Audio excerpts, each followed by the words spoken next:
Have you ever felt like math is just a bunch of boring, rigid rules you have to memorize? Well, we're going to flip that idea right on its head. We're going to dive into the secret code behind numbers and unlock some serious superpowers that, believe it or not, you can use every single day. No, seriously, think about it. What if all those things you learned in math class weren't just for passing tests? What if they were actually mental shortcuts, powerful tools that let you see the world in a totally different way? That is exactly what we're going to explore. Okay, let's get into it. The first step to unlocking this code is to realize that numbers aren't just random.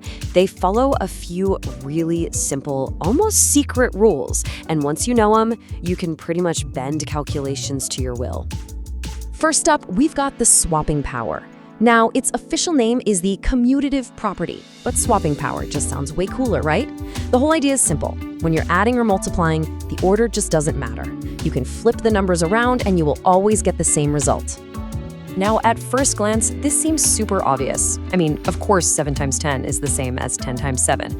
But don't underestimate how powerful this little trick is. It works for addition too, and this simple idea is actually the foundation for a ton of mental math hacks.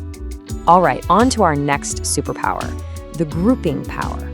The fancy term is the associative property. This one is all about making your life easier. When you have a string of numbers to add or multiply, you get to choose which ones you deal with first. You can group them in whatever way is easiest for you. And this is a perfect example. Trying to do 2 times 17 in your head first, it's a little clunky, right? But watch what happens when we use our grouping power. We just group the 2 and the 5 together to get 10, which is an awesome, easy number to work with. Then, 10 times 17, that's a breeze. It's 170. Same answer, way less brain strain. And our third core superpower is the splitting power, also known as the distributive property. Think of this as your secret weapon against big, scary-looking numbers. It lets you break down a hard problem into a few easy little ones, and then you just add the pieces back together at the end. So we've got our 3 powers: swapping, grouping, and splitting. They might sound a little abstract, but this is where the magic really happens. Let's see how we can put them to work and become mental math wizards in the real world. All right, let's try one. Calculate 6 times 204 in your head right now. Your first instinct might be to reach for a calculator, but you don't need one. You literally have the tools to solve this in your head already. Here's the hack. We use that splitting power. We just break 204 into 2 much friendlier numbers, 200 and 4. Now, we just multiply 6 by each part. So 6 times 200 is 1200, and 6 times 4 is 24. Add them together, and you get 1224. See? Easy. But what if you don't even need the exact answer? You know, sometimes a good guess is all you really need. And that's where the amazing skill of estimation comes in. It's all about getting close to the answer without having to do all the heavy lifting. Just look at this problem. 84 times 178. That is a monster. But for a quick estimate, just round the numbers to something easy to work with. 84 becomes 80, and 178 becomes 200. And suddenly the problem is just 80 times 200, which is 16,000. The actual answer, by the way, is 14,952. So our quick guess is incredibly close. Okay, let's shift gears a bit. We've talked about calculation hacks, but now let's talk about the very nature of numbers themselves. If numbers were made of Legos, prime numbers would be those individual, fundamental bricks that you use to build everything else. They are truly the atoms of arithmetic. So what is a prime number exactly? Well, it's a number that can't be broken down any further by multiplying.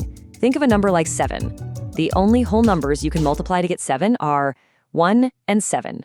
That's it. It's indivisible. Here's a perfect way to see it. On the left, you've got 7, a prime number, with just 2 factors, 1 and itself. Simple. On the right, you have 36. That's a composite number, which is just a fancy name for any number that isn't prime. And look at all those factors. You can make 36 by doing 2 times 18, 3 times 12, 4 times 9. You get the idea. Now, here is the really crucial part. Every single non-prime number can be broken down into a unique set of prime numbers, all multiplied together. It's like a secret code or a fingerprint for that number. And this isn't just a math puzzle. This unique code is the entire foundation of modern internet security and cryptography. The number 84 will always be made of 2 2s, a 3, and a 7. No other prime combination will ever make it. All right, so now that we've seen how numbers are built, let's look at how they help us solve some real-world problems, especially when it comes to being fair. And this is where ratios come in to save the day. Okay, picture this classic scenario. You've got 3 people, they all work a different number of hours, but they need to share a single payment. How do you make sure everyone gets what they actually deserve? You can't just split it 3 ways. That wouldn't be fair to Nafi, who worked the longest. The answer is to use a ratio. It's so simple. First, you add up all the hours to find the total parts of work. In this case, that's 12 parts. Then you divide the total payment by that number to find out what one part is worth, 50 Rand. From there, it's easy. Nathi worked 5 parts, so she gets 250. Paul worked 4, he gets 200, and Tim worked 3, so he gets 150. Perfectly fair. And hey, speaking of money, let's tackle one of the most common places we see math in our daily lives, shopping. Let's decode the language of discounts and percentages so you always know if you're getting a good deal. You know, the word percentage sounds kind of formal and intimidating, but it's really not. All it means is out of 100. That is it. So when you see 10%, just think to yourself, okay, that's 10 parts out of 100.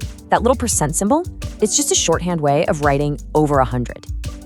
And here's how that plays out in a store. Let's say a couch is marked at 3,200 Rand. There's a 10% discount. To figure out how much you save, you just need to find 1/10 or 10/100ths of the price. In this case, that's 320 Rand. You subtract that from the original price, and you get the final selling price. See? You just decoded the deal. So there you have it. We've seen that math isn't just about rules. It's a whole set of powerful tools for thinking. We've unlocked the swapping, grouping, and splitting powers. We've decoded prime numbers, and we've used ratios and percentages to solve real problems. The code is all around you. The only question left is, where are you going to spot it next?